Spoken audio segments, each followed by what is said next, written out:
जय माता दी। भक्तों, आज हम सुनेंगे माघ मास का 17वां अध्याय। कार्तवीर्य ने पूछा, हे भगवान, कांचन, मालिनी और राक्षस कौन थे? कृपया उस इतिहास को आप बताइए। दत्तात्रेय जी बोले, राजन, विद्वान और ज्ञानी तथा धर्म जिज्ञासी को समस्त रहस्य बता देने चाहिए, यही उचित बात है। इस इतिहास को सुनने से अश्वमेध यज्ञ का फल प्राप्त होता है। परम सुंदरी कांचन मालिनी एक अप्सरा थी। वह माघ स्नान त्रिवेणी में करके जब शिवालय की ओर जा रही थी तो पर्वती की कंदरा में बैठे एक वृद्ध राक्षस ने उसे देखा। उसकी सुंदरता को देखकर राक्षस आश्चर्यचकित रह गया और राक्षस ने पूछा, हे सुकेशी, तू कौन है और कहाँ से आती है? तेरे वस्त्र और केश गीले क्यों हैं? ऐसा कौन सा पुण्य है जिसके कारण तेरा तेज दमक रहा है? तेरे दर्शन मात्र से मेरे क्रूर मन को शांति हो रही है। क्या महिमा है? तुम मुझसे कहो। तब अप्सरा ने कहा, हे राक्षस, मैं एक अप्सरा हूँ। मेरा नाम कांचन मालिनी है, क्योंकि मैं इस समय त्रिवेणी से स्नान करके लौट रही हूँ। इस कारण मेरे वस्त्र और केश गीले हैं। मैं शिव पूजन के लिए कैलाश जा रही हूँ। मेरे ऊपर जो तेज प्रतीत होता है वह माघ स्नान और प्रयागराज के संगम त्रिवेणी के जल का प्रभाव है, जिस पुण्य के प्रताप से मैं सुबुद्धि गंधर्व की कन्या पैदा और उमा की सखी हूँ, उसका भी इतिहास तुम सुनो। पूर्व जन्म में मैं कलिंग राजा की प्रिय वैश्याई सुख संपत्ति के कारण मैं गर्भ में फूली रहती थी। श्रेष्ठ सुंदरी होने के कारण सारा नगर मुझ पर मोहित था। मैंने इच्छा अनुसार भोग विलास किया और कामी पुरुषों के धन को मनमाने तरीके से ठगा। मेरे पास धन, वैभव और संपत्ति की कोई कमी नहीं थी। उस समय कलिंग में मेरे नाम की धूम थी, परंतु जब मैं वृद्धा हुई तो मैंने विचार किया कि मैंने अपना सारा जीवन काम वासना और धन संचय में ही व्यतीत कर दिया, कभी धर्म की ओर ध्यान नहीं दिया है। इस विचार के आते ही मेरी आत्मा को बहुत कष्ट हुआ। अंत में विचार कर मैं राजपुरोहित के पास गई और तब मैंने अति विनीत स्वर में विलाप करते हुए अपने मन की व्यथा उनसे कही। मैंने कहा, हे विप्र, मैं बहुत ही पापी हूँ। मैंने कभी भगवान के चरण कमलों को प्राप्त करने के लिए जप तप व्रत और पूजन नहीं किया है। जवानी के नशे में भोग विलास में पड़कर मैंने अपने तीनों जन्म नष्ट कर दिए। हे नाथ, अब आप मुझ अबला को उबारिए और मेरा उद्धार करिए। मेरे वचनों को सुनकर पुरोहित ने कहा, हे सुमुखी, तेरे समस्त पापों को मैं जानता हूँ। तूने जो पाप किए हैं उनसे सहजी मुक्त होने का एक ही उपाय है। तू प्रयागराज जा और अपने मन को निर्मल कर तू त्रिवेणी में स्नान कर। तीर्थराज प्रयाग में ही यह शक्ति है कि वे तेरे सारे पापों को नष्ट कर सकते हैं। ऋषि जनों का यही कहना है कि प्रयागराज में माघ स्नान करने से प्राणी के समस्त पाप नष्ट हो जाते हैं।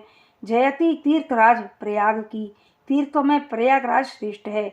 भीरू, अब तुम प्रयागराज के महात्म्य को सुनो। पुराने समय में देवराज इंद्र ने जब काम से पीड़ित होकर गौतम की परम सुंदरी पत्नी अहिल्या के साथ पापाचार किया तो क्रोध में भरकर ऋषि ने इंद्र को श्राप दिया। फलस्वरूप देवराज के समस्त शरीर पर हजारों भाग चिन्ह बन गए और उनका स्वरूप लज्जापूर्ण हो गया और कुरूप हो गया। तब मन में लज्जा को धारण किए मुँह नीचा करता देवराज इंद्र संसार की नजरों से बचता सुमेरु पर्वत पर जा पहुंचा। वहां 100 योजन लंबी सरोवर में खिले स्वर्ण कमलों को देखकर एक कमल के भरे हुए कोटर में छिपकर बैठ गया। एकांत वास करता हुआ इंद्र अपने कृत्य पर पछताता रहा। उसने अपनी कामुकता को लाख बार धिक्कारा और बार बार अपने ऊपर गिलानी करने लगा। उधर देवराज इंद्र के बिना स्वर्ग की शोभा नष्ट होने लगी। तब इंद्राणी देवताओं को लेकर बृहस्पति जी के पास गई। उसने कहा, हे भगवान, स्वामी के बिना मेरा जीवन अप्रिय हो रहा है। कृपा करके आप ही बताएं, स्वामी कहाँ हैं? हे नाथ, आप मुझ पर और देवताओं पर दया करके इंद्र का पता बताएं। बृहस्पति जी बोले, हे सुभगे, तेरे पति इंद्र ने बिना सोचे विचारे जिस महान पाप को कर डाला है उसकी लज्जा से ही वह एकांतवास कर रहे हैं। इंद्र ने मद में आकर कर्म कुकर्म का विचार नहीं किया उस दशा में वह क्षय करने वाले घृणित एवं प्रकट कुकर्म पर बैठा है। चलो मैं तुमको वह स्थान बताता हूँ जहाँ इस समय इंद्र छिपा बैठा है। तब बृहस्पति जी समस्त देवताओं एवं इंद्राणी सची को साथ लिए उस सरोवर के पास गए। वहाँ बृहस्पति जी ने इंद्र को समझाया। तब इंद्र को अपने स्थान से बाहर आना पड़ा। गुरु के सामने आते समय उसका मन गिलानी से भरा हुआ था। वह अपने कुरूप पर लज्जित था और मन ही मन पछता रहा था। उसके नेत्र नीचे की ओर झुके हुए थे। उसने लपक कर गुरु के चरण पकड़ लिए और आंसू बहाते हुए कहा, हे देव, मैं तुम्हारी शरण में हूँ, मेरी रक्षा करो।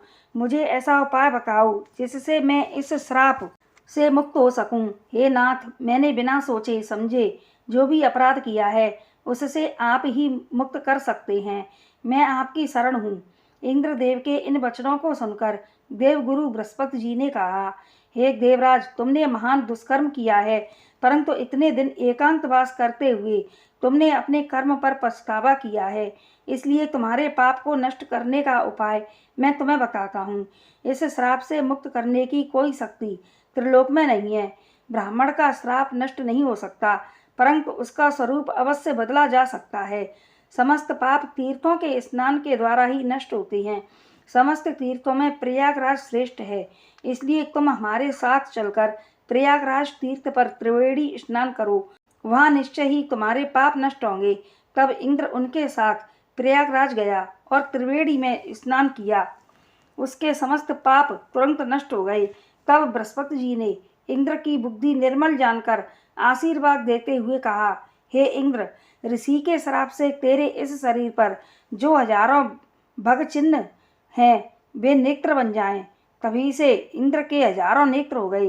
हे सुनयन, जिस प्रकार इंद्र त्रिवेणी में स्नान करने से निष्पाप हुआ, उसी तरह तेरे भी वहाँ स्नान करने पर पाप नष्ट हो जाएंगे।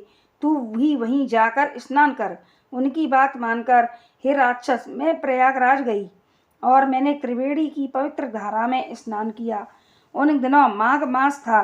3 दिन के स्नान से मेरे समस्त पाप नष्ट हो गए। शेष 27 दिन के स्नान का मुझे एक दिव्य फल मिला। मैं पार्वती जी की सखी बनी हूँ। अब भी मुझे पूर्व वृत्तांत याद है और वहाँ से ही लौट रही हूँ। तो भक्तों, यह था माघ मास का 17वां अध्याय। जय माता दी।